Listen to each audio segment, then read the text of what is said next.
Halo semuanya, jadi pada video kali ini kelompok kami akan membahas materi tentang System Development and System Analysis atau pengembangan sistem dan analisis sistem.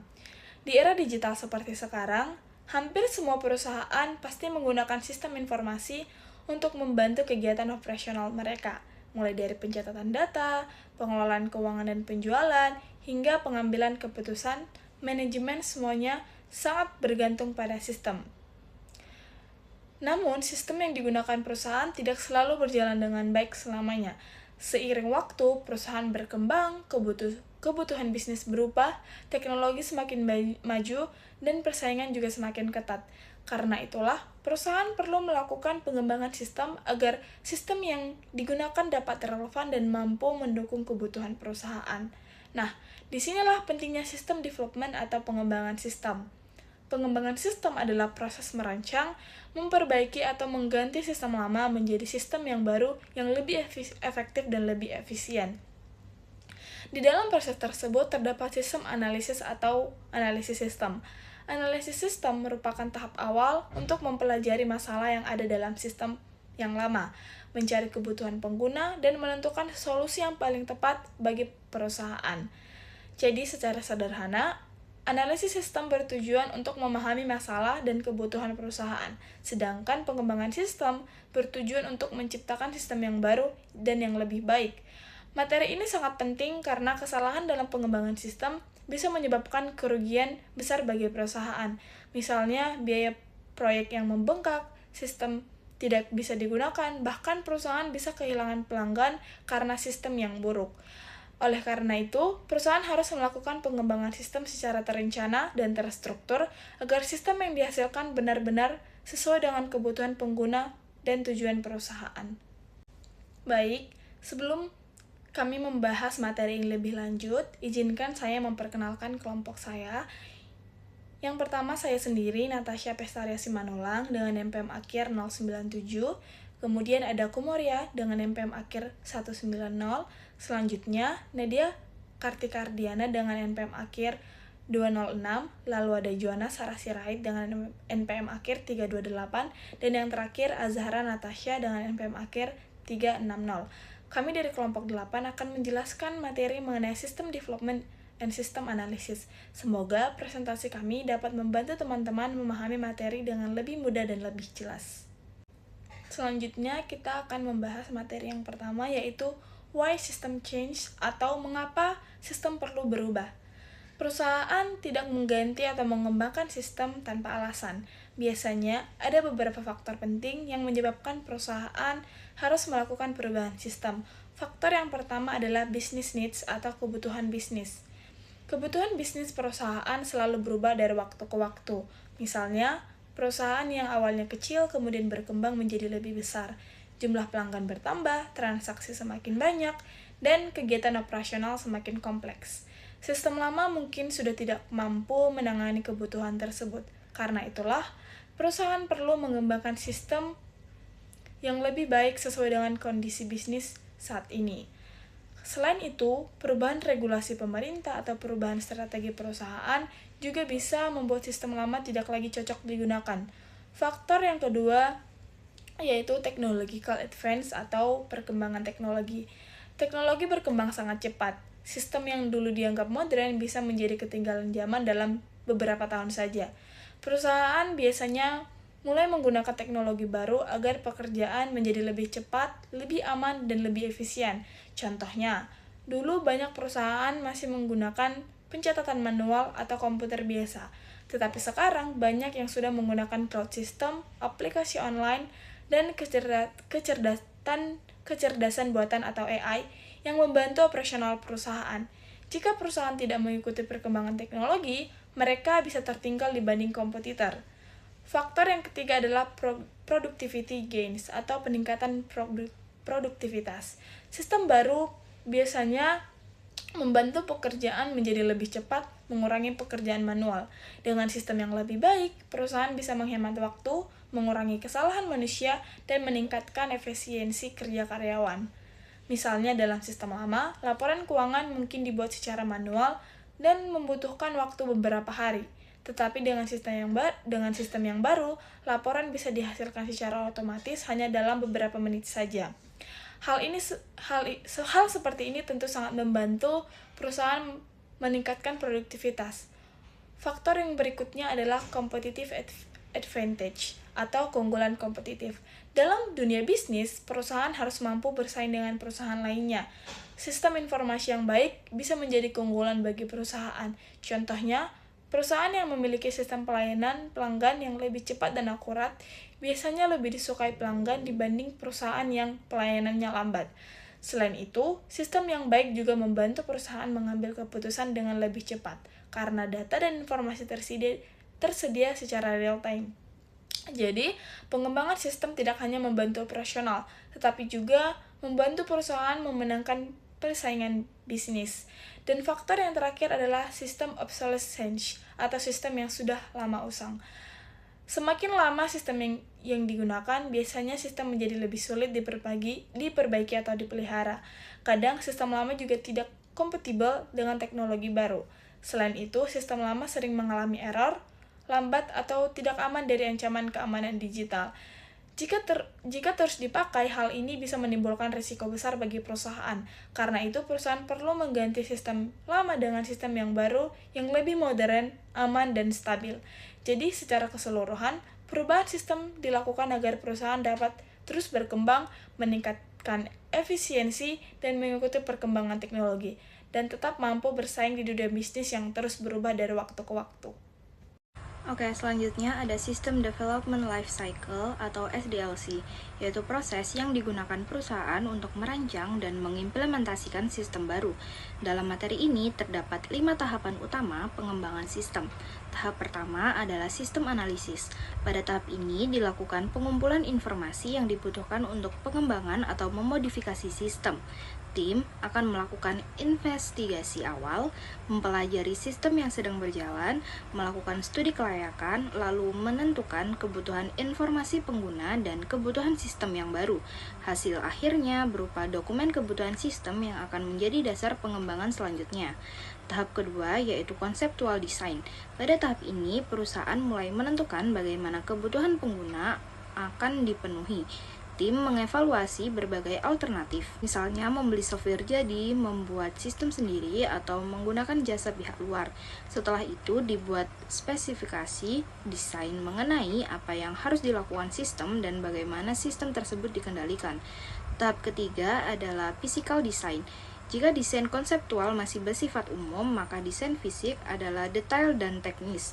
Pada tahap ini, perusahaan mulai mendesain input, output, database, prosedur kerja, kontrol sistem, serta mengembangkan program yang akan digunakan. Jadi, rancangan mulai diterjemahkan menjadi bentuk yang siap diuji dan dijalankan. Tahap keempat yaitu implementation and conversion. Semua komponen sistem mulai diterapkan pada tahap ini. Perusahaan memasang hardware dan software, melakukan pengujian, melatih karyawan, menyusun dokumentasi, lalu melakukan perpindahan dari sistem lama ke sistem baru. Setelah implementasi selesai, dilakukan evaluasi untuk melihat apakah masih ada kekurangan yang perlu diperbaiki. Tahap terakhir adalah operation and maintenance. Setelah sistem berjalan, perusahaan tetap harus melakukan pemeliharaan secara berkala.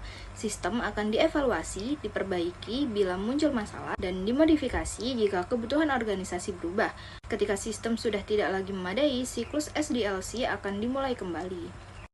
Nah, jika kita perhatikan pada gambar di atas, ada 5 tahapan SDLC yang digambarkan membentuk sebuah lingkaran. Hal ini menunjukkan bahwa pengembangan sistem adalah proses yang berkelanjutan dan tidak pernah benar-benar selesai demi menyesuaikan perkembangan bisnis. Oke, selanjutnya ada Key Participant in System Development.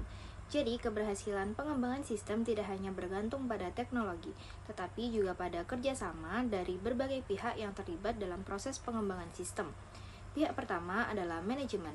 Peran utama manajemen adalah memberikan dukungan terhadap proyek pengembangan sistem, menyelaraskan sistem dengan strategi perusahaan, menentukan tujuan sistem, serta membantu menyediakan sumber daya dan kebijakan yang dibutuhkan selama proses pengembangan berlangsung. Pihak kedua adalah user atau pengguna. Jadi, pengguna berperan menyampaikan kebutuhan informasi mereka kepada pengembang sistem. Mereka juga dapat ikut dalam tim proyek, membantu proses desain, pengujian, hingga evaluasi sistem. Karena pengguna adalah pihak yang akan memakai sistem, kebutuhan mereka harus benar-benar dipahami. Selanjutnya, terdapat Information System Steering Committee atau Komite Pengarah Sistem Informasi. Komite ini terdiri dari manajemen tingkat atas dan bertugas mengawasi fungsi sistem informasi perusahaan. Mereka menetapkan kebijakan, memberikan arahan, serta memastikan aktivitas pengembangan sistem berjalan selaras dengan tujuan organisasi. Kemudian ada Project Development Team atau tim pengembangan proyek. Tim ini berisi analisis sistem, spesialis, manajer, akuntan, dan pengguna. Tugas mereka adalah merencanakan proyek, memantau pelaksanaannya, memastikan proyek selesai tepat waktu dan sesuai biaya, serta menjaga komunikasi dengan manajemen dan pengguna. Pendekatan tim biasanya menghasilkan penerimaan sistem yang lebih baik dari pengguna. Pihak berikutnya adalah sistem analisis atau analisis sistem. Mereka membantu pengguna menentukan kebutuhan informasi, mempelajari sistem lama, mendesain sistem baru, dan menyusun spesifikasi teknis yang akan digunakan oleh programmer. Analisis sistem menjadi penghubung antara kebutuhan bisnis dan teknologi. Dan yang terakhir ada programmer.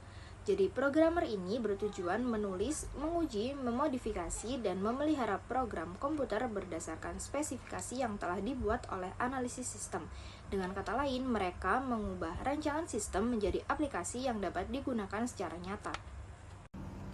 Kemudian kita masuk ke sistem development planning, yang dimana poin krusial yang harus kita pahami di sini yaitu tanpa adanya suatu perencanaan, maka proses pengembangan seringkali mengalami keterlambatan atau late dan pembengkakan biaya atau over budget dari yang sudah dianggarkan. Oleh karena itu, perencanaan itu tidak bisa dilakukan secara sembarangan. Di sini ada dua jenis rencana yang dianggap sangat esensial menurut sistem development planning ini. Yang pertama yaitu master plan. Ini mana ini adalah suatu visi jangka panjang suatu perusahaan, yaitu rentang waktunya sekitar 3-5 tahun. Nah, di sini tuh kita menentukan arah besar teknologi informasi perusahaan agar sejalan dengan tujuan bisnis di masa depan. Nah, untuk yang kedua yaitu project development plan, yaitu jika master plan itu adalah peta besarnya, maka project development plan ini adalah rencana teknis untuk suatu proyek spesifik yang sedang dikerjakan. Nah, rencana itu tuh mencakup detail operasional agar tim tahu apa yang harus dilakukan dari hari ke hari. Nah, untuk yang kedua ada planning teknis. Di sini tuh planning teknis itu berguna untuk memastikan rencana yang tadi sudah kita buat agar bisa berjalan sesuai jalur. Di sini ada dua alat bantu visual yang digunakan, yaitu yang pertama ada Gantt chart, yaitu sebuah grafik batang atau bar chart yang fungsinya itu untuk melacak jadwal proyek atau track the project schedule. Yaitu dengan Gantt chart ini kita bisa melihat secara linear kapan sebuah tugas itu dimulai, berapa lama durasinya, dan kapan harus selesai. Nah, ini tuh sangat efektif untuk melihat progres proyek secara cepat. Nah, untuk yang kedua ada bar chart. Nah, untuk per chart ini berbeda dengan Gantt chart, yang dimana per chart ini yaitu diagram yang memperlihatkan hubungan atau keterkaitan antar tugas yang satu dengan tugas yang lainnya, atau shows the relationship between tasks. Nah, lewat diagram ini manajer itu bisa mengidentifikasi mana tugas yang harus selesai dulu sebelum tugas berikutnya dimulai, sehingga tidak terjadi hambatan di tengah jalan. Selanjutnya kita masuk ke feasibility analysis, yang dimana feasibility analysis ini merupakan faktor utama, yang dimana sebelum perusahaan itu memutuskan untuk menginvestasikan jutaan dolar ke dalam sebuah proyek, studi kelayakan atau feasibility analysis ini atau feasibility study ini wajib dilakukan untuk melihat apakah proyek tersebut itu masuk akal atau tidak melalui 5 dimensi utama. Yang pertama, economic feasibility. Ini tuh menilai apakah secara ekonomi proyek ini tuh memberikan keuntungan dan sebanding dengan biaya yang sudah dikeluarkan. Nah, untuk yang kedua yaitu technical feasibility. Nah, untuk technical feasibility ini menilai apakah teknologinya itu tersedia dan apakah tim kita itu punya kemampuan untuk membangunnya. Nah, untuk yang ketiga ada legal feasibility. Nah, ini tuh memastikan bahwa sistem yang dibangun patuh terhadap hukum dan regulasi yang berlaku. Nah, untuk yang keempat yaitu scheduling feasibility. Sesuai namanya, ini tuh menilai apakah jangka waktu pengembangan sistem sudah sesuai dengan kebutuhan perusahaan agar tidak kehilangan momentum. Nah, yang terakhir operational feasibility. Nah, operational feasibility ini sangat penting, yaitu menilai apakah sistem tersebut nantinya benar-benar bisa dioperasikan dan diterima dengan baik oleh orang-orang di dalam organisasi. Baik, di sini saya akan membahas tentang human aspect, behavioral resistance atau aspek manusia dalam penolakan terhadap perubahan sistem. Jadi, ketika perusahaan ini menerapkan sistem baru, ancaman terbesar sebenarnya ini seringkali bukan berasal dari teknologi, tetapi dari manusia atau penggunaan sistem itu sendiri. Jadi, perubahan ini sering menimbulkan rasa takut atau ketidakpastian. Nah, banyak orang merasa khawatir tidak bisa menggunakan sistem baru, takut pekerjaannya ini berubah atau takut kehilangan posisi mereka. Nah, terdapat beberapa bentuk resisten atau penolakan, yaitu yang pertama aggression. Nah, pengguna ini menunjukkan kemarahan atau penolakan secara langsung terhadap perubahan sistem. Yang kedua ini projection. Nah, jadi seseorang ini menyalahkan sistem baru atau orang lain atas masalah yang sebenarnya berasal dari dirinya sendiri. Yang ketiga ini avoidance. Nah, pengguna ini menghindari penggunaan sistem baru karena merasa tidak nyaman atau takut melakukan kesalahan. Nah, untuk mengatasi resisten tersebut ada beberapa strategi pencegahan. Yang pertama ini melibatkan pengguna dalam proses desain sistem, dengan begitu mereka ini merasa dihargai dan ikut memiliki sistem tersebut. Nah, kedua, memberikan pelatihan yang baik agar pengguna ini memahami cara penggunaan sistem baru dengan benar. Lalu yang ketiga, perusahaan ini harus berkomunikasi secara jujur mengenai alasan perubahan sistem dilakukan dan manfaat yang akan diperoleh. Lalu kesimpulannya ini, tahap analisis sistem ini sangat penting untuk memahami kebutuhan perusahaan sebelum sistem ini dibuat. Nah, selain itu, keberhasilan penerapan sistem juga dipengaruhi oleh kesiapan manusia dalam menerima perubahan. Oleh karena itu, komunikasi dan pelatihan menjadi faktor yang sangat penting. Selanjutnya, saya akan membahas mengenai sistem analis fase atau tahap analisis sistem. Nah, tahap ini merupakan bagian penting ketika sebuah proyek sistem dimulai. Nah, pada fase ini, analisis sistem ini mencari tahu kebutuhan perusahaan dan masalah yang terjadi agar sistem yang dibuat ini nantinya sesuai dengan kebutuhan pengguna. Nah, di dalam tahap ini terdapat beberapa langkah penting. Yang pertama ini adalah initial investigation atau investigasi awal. Nah, pada tahap ini dilakukan identifikasi masalah, menentukan tujuan proyek, dan melihat apakah proyek tersebut layak untuk dijalankan. Jadi perusahaan ini mencoba memahami apa masalah utama yang harus diselesaikan. Yang kedua adalah sistem survei. Nah, pada tahap ini analis ini mempelajari sistem yang sedang berjalan.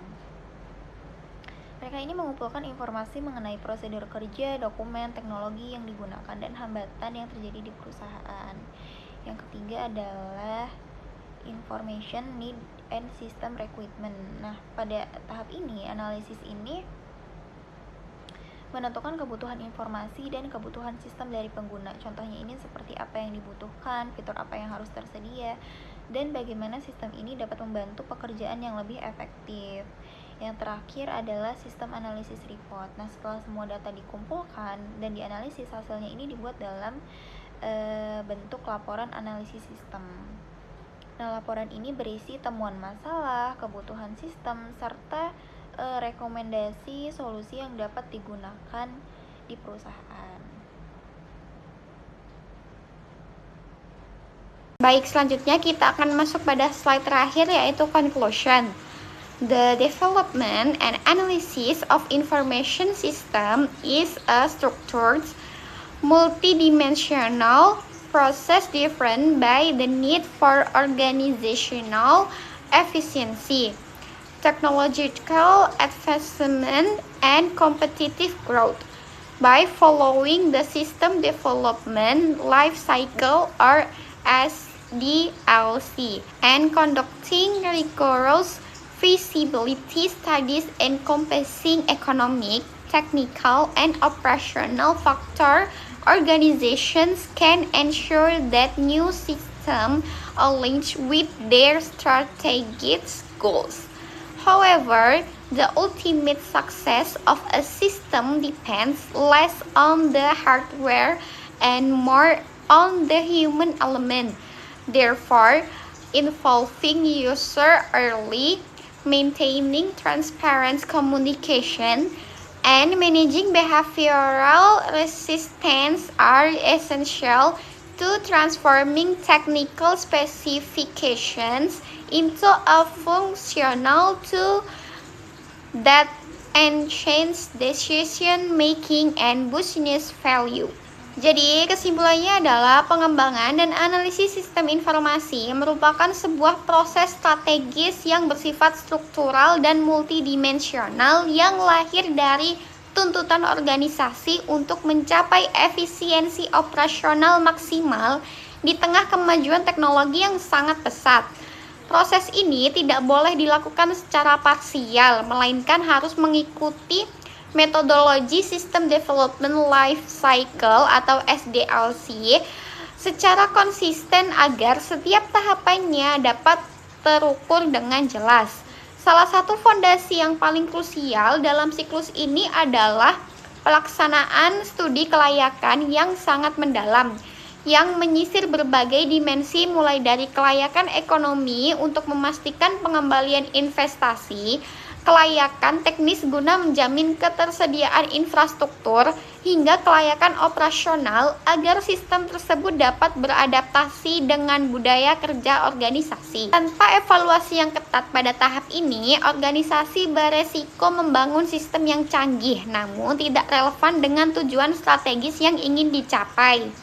Lebih jauh lagi, kita harus menyadari paradigma penting bahwa keberhasilan implementasi sistem informasi sebenarnya tidak terlalu bergantung pada kecanggihan perangkat keras atau hardware yang digunakan, melainkan jauh lebih ditentukan oleh faktor manusia atau human element yang mengoperasikannya. Seringkali kegagalan sistem di perusahaan bukan disebabkan oleh kerusakan teknis, melainkan karena adanya resistensi perilaku dari karyawan yang merasa tidak dilibatkan dalam proses transisi. Oleh karena itu, sangat penting bagi manajemen untuk melibatkan pengguna sejak tahap perancangan awal, membangun pola komunikasi yang transparan untuk menjelaskan manfaat sistem, serta mengelola aspek psikologis dari perubahan tersebut.